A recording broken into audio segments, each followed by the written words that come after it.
mouvement d'humeur du côté de la ville de Douala. Oui, ben, vous savez, bien évidemment, depuis que monsieur le professeur Kamto est arrivé sur la scène politique, du haut de son intelligence, il pourrit la vie au Camerounais. Je ne parle pas du MRC, mais s'il faut coller les deux, il faut dire que le professeur Maurice Kamto est la pire des choses que le Cameroun a depuis 2018. Non, c'est excessif quand même. C'est excessif, la oui. Pire des choses. J'assume parce que non. Vous ne pouvez pas dire que vous êtes homme politique, vous arrivez en 2018, vous refusez les élections. Un homme politique qui ne participe pas au processus, vous voyez des familles qu'il a décimées. Et si peut-être moi j'étais candidat pour devenir maire, où il pouvait passer, ça pouvait passer, c'est qu'il a des élus aujourd'hui. Mais vous voyez que c'est ce Kamto qui fait trop de bruit avant les élections, un activiste, et quand l'heure des élections arrive, il débraye. Il peut encore le faire cette fois-ci.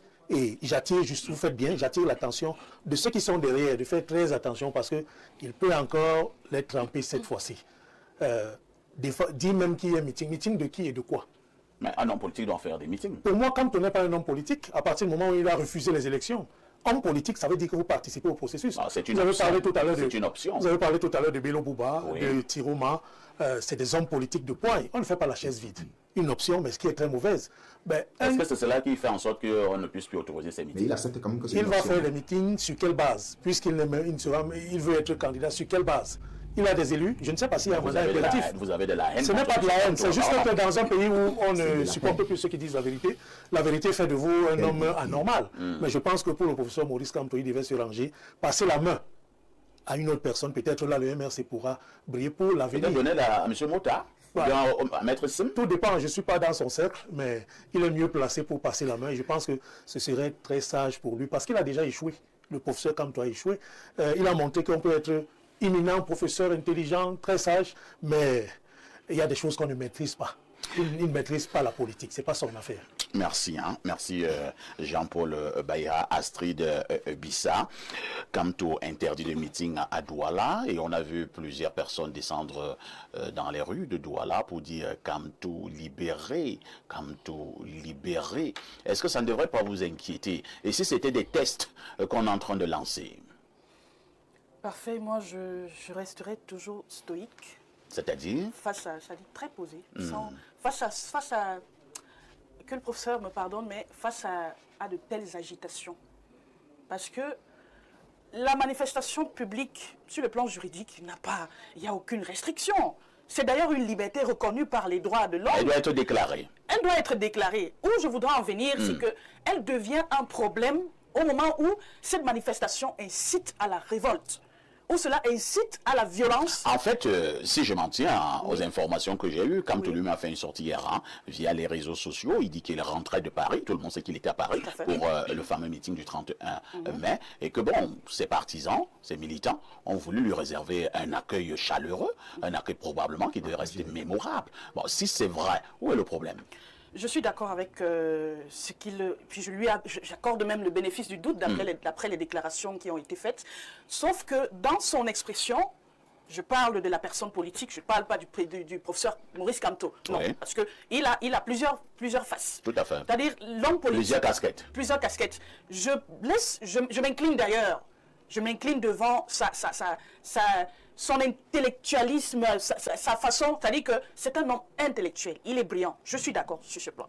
Donc je laisse cet homme qui est un éminent professeur, je rentre donc dans, je voudrais m'adresser à cet homme politique qui est un homme connu, qui est un homme d'État, comme on peut le dire, on en parlera avec le sujet tout à l'heure, je vais rentrer dans les détails, bien évidemment, pourquoi est-ce que je l'appelle homme d'État? Parce que c'est d'abord un homme d'État, c'est un homme politique. Est-ce que tous les hommes politiques sont des hommes d'État? Non, on va rentrer dans le sujet. Voilà, on arrive sur le sujet. On arrive sur le sujet.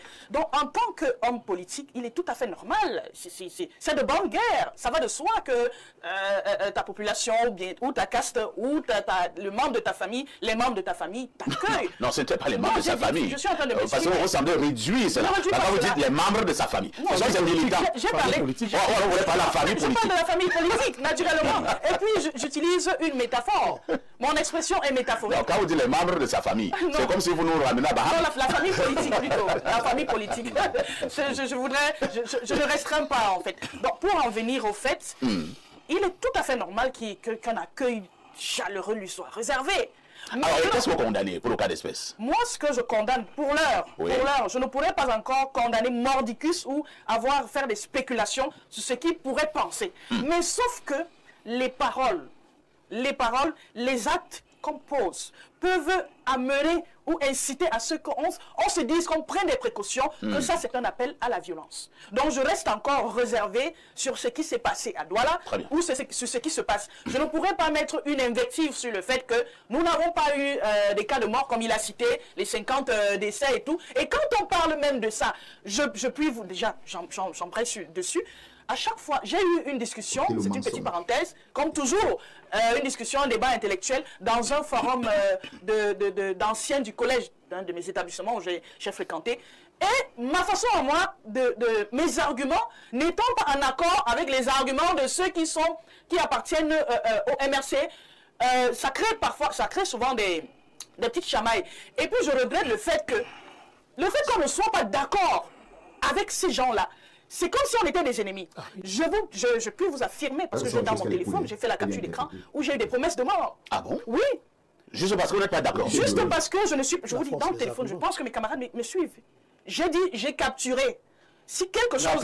Non, votre affaire là, c'est quelque chose. Quelqu'un te fait des promesses de mort, lui n'est pas immortel. Oui, tu peux l'aider à avancer. Qu'est-ce que ça veut dire que si quelque chose m'arrive, tu vas faire quoi?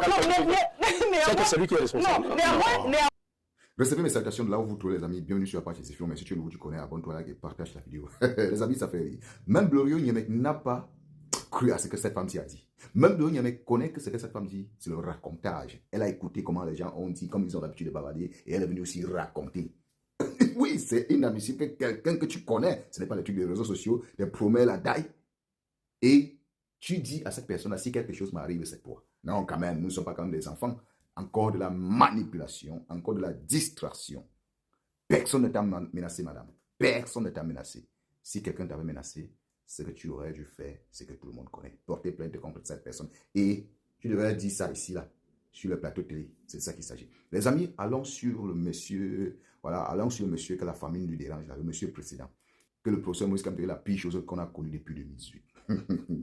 Sauf que quand lui parle, tu sens seulement l'aigreur sur son visage. Quand il parle, tu sens seulement que c'est la personne de Maurice Kamto qui lui dérange. Ce n'est même pas que son programme politique, son meeting et quoi que ce soit. Non, c'est juste le nom Kamto qui l'embête. Donc, on n'a pas trop de choses à dire là-dessus, à commenter. Ils sont en train de jouer leur rôle.